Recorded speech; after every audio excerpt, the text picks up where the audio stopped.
How's it going, everybody? My name is Madison. I am the founder of Health by Ratio. My team and I of licensed physical therapists and corrective exercise specialists and functional movement coaches work together in a completely online format with our clients in helping them not only rehabilitate from injuries, but progress in their functional health goals to get their bodies moving back to full ranges of stable motion so that they can not only be pain-free, but also excelling in whatever sports or activities that they love to do. And one of the most common questions that I get from the people that we connect with are, while I'm correcting my body, while I'm rehabilitating from this injury or rehabilitating from this pain or dealing with these imbalances, am I still able to train? Can I still do the activities that I love? Can I still exercise? Can I still run? Can I still play my sport? Whatever it might be.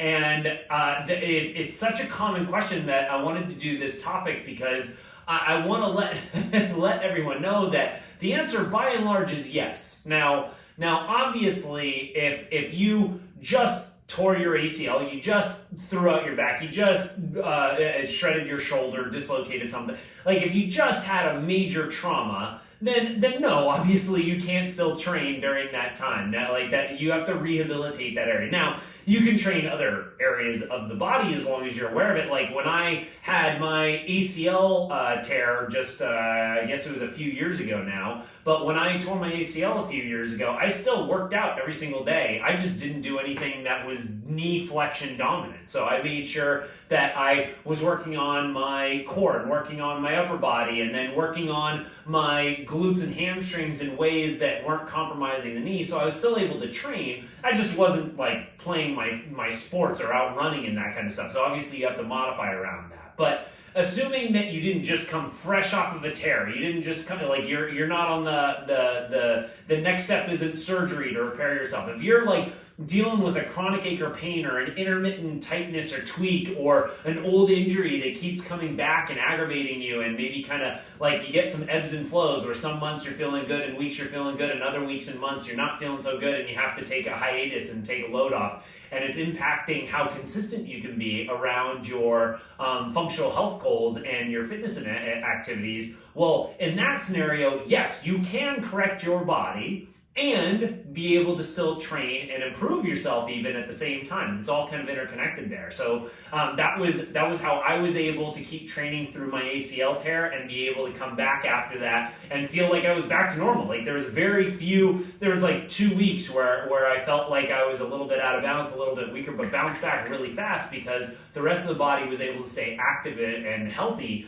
while I was in that recovery period. Well, for clients like some of our runners that are in the program right now, like Orly and Victoria and Lindsay, all runners training for events, like either training for ultra marathon or marathon or 10Ks that were dealing with chronic hip and knee and back pains as well as plantar fasciitis. For them, they and not all three of them dealt with the same thing. Some of them dealt with knee pain, some back, some plantar fasciitis, a couple of combos. But for them, they wanted to obviously keep running. They need to keep training for that ultra marathon or keep training for that marathon, but obviously can't continue to do it and just beat up the body and feel like the knee is getting stabbed with a knife, or the back is getting thrown off, or the hip is getting tightened up like crazy every time they do so.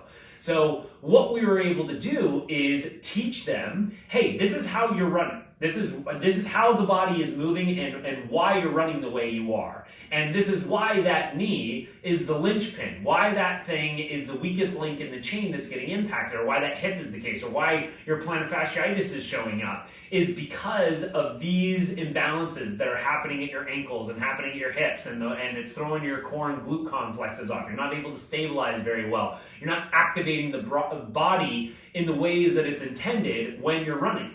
And so once we figured out why it was occurring, then we were able to structure kind of not only a corrective pattern, a corrective exercise pattern protocol that they could do on their off days, but almost just as important was a proper warm up and cool down around their running. So they would spend about 5 to 10 minutes on loosening up the body in all the ways that it needed to get it so that it was as stable and mobile and healthy in the ways that it needed to be as successful as it could be ahead of their run. Then, as they're running, we gave them a couple of cues to pay attention to. And it depends on each individual. It might be having to do with their glute or their core. It might have to do with what metatarsal they're pushing off on their foot. It depends on each person. But giving them 1 or 2 cues to consistently remember while they're doing it obviously helps them get a little bit better in alignment while they're running, and that's what helps them be able to mitigate those impacts to the plantar fascia or the knee or the hip or the back. They're able to control how much tension is being thrown that way.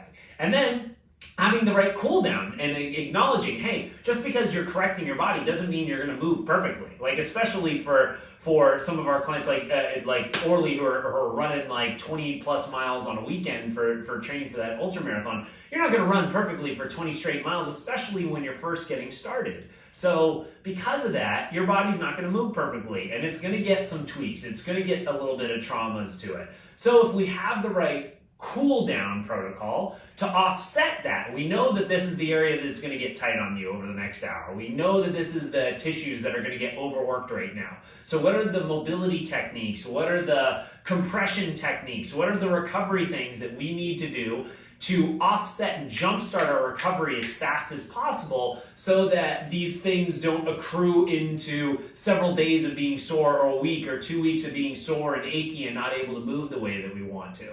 So if we can understand the why, if we get where the imbalances are coming from, and very rarely is the why where the pain is. If the pain is in the knee, the pain is in the hip, the pain is in the foot, it's very rarely because of the knee or the hip or the foot. It's normally a combination of multiple things, and it's normally from things that are high and low, so all around the kinetic chain that are impacting your body. We got to figure out where it's all stemming from.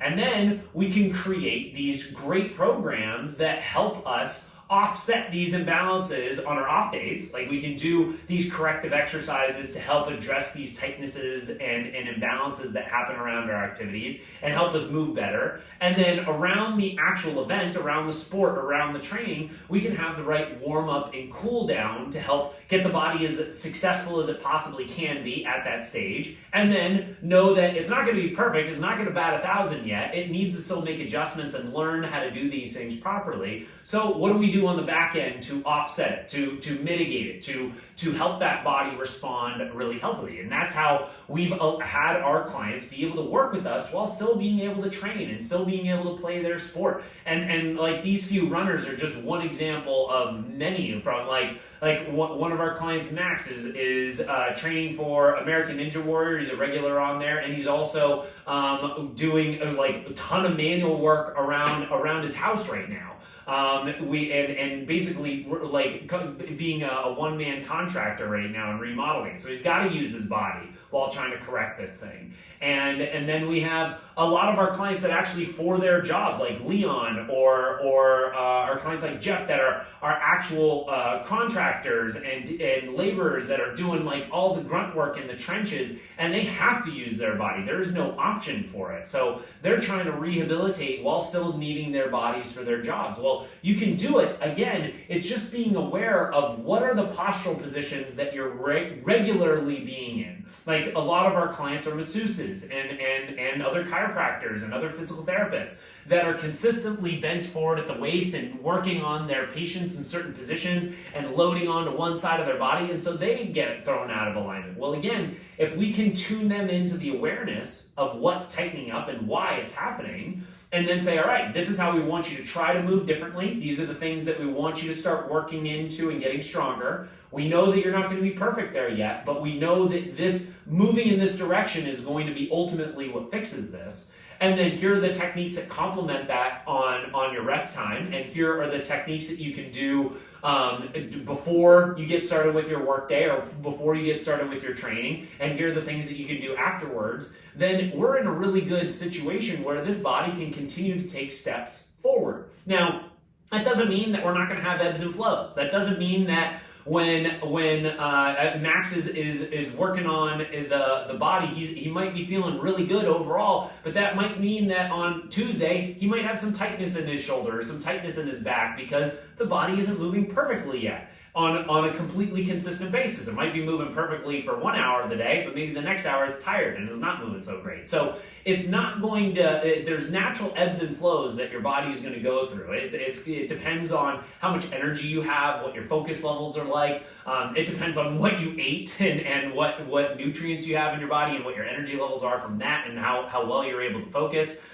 It stems from how literally sore and tired you are. If you just used your body like crazy the other day and you did all the right patterns and you were working on your glutes and your core and the body was stabilized, well, those glutes and core got a workout in kind of an atypical workout, but you did it throughout the day. And so those glutes and core might literally be tired because you just worked them and used them in a lot of ways that you're not used to. So the next day, they might not be functioning quite as well because they got overworked in a good way the day before. So they need a day or two for them to recover, just like if you did a bunch of push-ups and the chest got sore and you need to give it a little bit of rest and recovery time. Same thing happens for every part of our body. So it's natural to have ebbs and flows, but in general, we want to be trending in the right direction, even with those ebbs and flows. Kind of like the stock market over that big picture. We look at it has ebbs and flows. We have the peaks and valleys and all that kind of stuff. But in general, you look over a long enough stretch, that stock market is trending upward over the course of decade to decade and century to century. So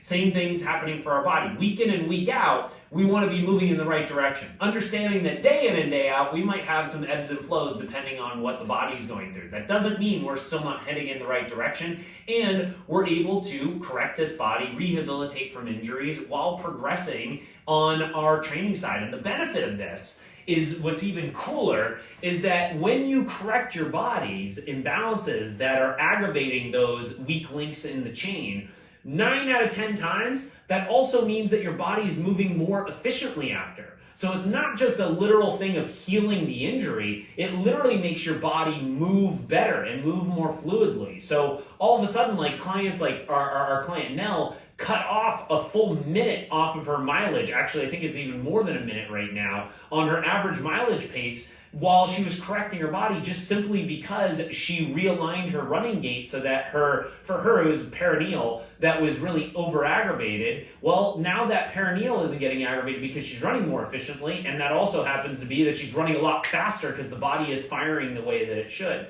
So it's very cool that normally when you correct your body and you deal with these injuries, it also progresses us very athletically, and it progresses us on the training side just because the body's moving more efficiently and firing the way that it should. So, guys, that's my take on can you train and can you rehabilitate simultaneously? For the most part, yes. If you're just fresh off of a massive trauma, that's a different ballgame. There's other stuff that you can do to improve the rest of the body, but you might need some rest to that specific area. But if you're dealing with, like I said, an ongoing problem, a chronic pain, an old injury that keeps lingering and it won't go away, and that kind of thing, you're trying to rehabilitate that, yes, there's a lot of stuff that you can do to help put this body in an environment where it can still heal while still being able to enjoy your fitness and activities that you love. So if you want some help with this, if you want to understand how your body's moving and why these weak links in the chain are getting impacted the way they are, that's why my team and I offer free consultation calls. We do 2 of them. We connect with you over a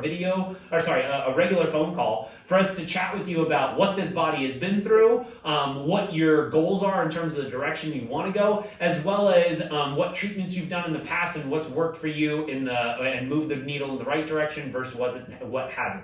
And then the next call we set up is a video assessment, and we connect together over video to analyze your body in a bunch of big full body patterns to see how this whole kinetic chain is functioning, and not only understand why it's doing what it's doing, but more importantly, literally talk about how to fix it, how to get this thing moving back to full range of stable motion. So if you're interested in those, they're completely free. They're service calls that we offer to everybody. We'll post a link to our calendar on the notes of this and in the comments. Feel free to check that out, and you can pick a day and time that works best for you to connect with us. Or if you have any questions on topics that you'd like for us to cover in the future, feel free to send us a direct message on Facebook or Instagram, write in the comments of our videos on YouTube, or send us a direct email, madison@healthbyratio.com. Pretty easy, but I'd be more than happy to help. And outside of that, I hope you guys have an amazing rest of your week. We'll talk to you soon.